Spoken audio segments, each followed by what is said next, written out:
বাবু তোর জন্য একজোড়া নতুন জুতো কিনে দিয়েছি না, যা পরে দেখ কেমন লাগে। ম্যাডাম আপনার ছেলে এই জুতোগুলো কি ওর জন্য কিনেছে? হ্যাঁ ওর জন্যই তো কিনেছে, ও নিজে পছন্দ করলো। আর তুমি তো ওই দোকানদারই তাই না? হ্যাঁ ম্যাডাম আমি ওই দোকানদারেরই লোক। আমার জন্য না আমার ছেলের জন্য জুতো দেখাও। আচ্ছা ঠিক আছে বাবু দেখো তো তোমার পায়ে এই জুতোটা ঠিকঠাক হয় কিনা। এটা এটা আমার পায়ে হবে তো মনে হচ্ছে না, তারপরেও আমাকে এই জুতোটা নিতেই হবে, কারণ ওই মেয়েটাকে আমি দিয়ে দেবো। মা আমার পায়ে এই জুতোটা ঠিক আছে, এটাই আমি নেব।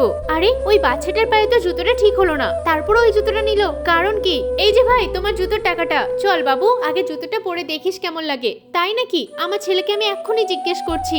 বাবু তোর জুতোগুলো একটু দেখা তো পরে। হ্যাঁ মা এখনই দেখাচ্ছি। এই যে আমি জুতোটা পরলাম, আরে পায়ে তো ছোট হচ্ছে।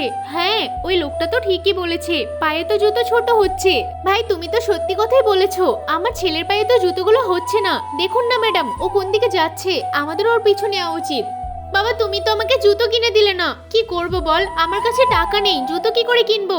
আঙ্কেল আপনার মেয়ের জন্য জুতো এনেছি। তুমি কেন জুতো এনেছো বাবু? আঙ্কেল এই জুতোগুলো আমার পায়ে ছোট হয়ে গেছে, এই জন্য ওকে দিয়ে দিচ্ছি। তাই নাকি? কই দেখি তো জুতোগুলো পরিয়ে। বাবু তোমাকে অনেক ধন্যবাদ, সত্যি আপনার ছেলে কত ভালো।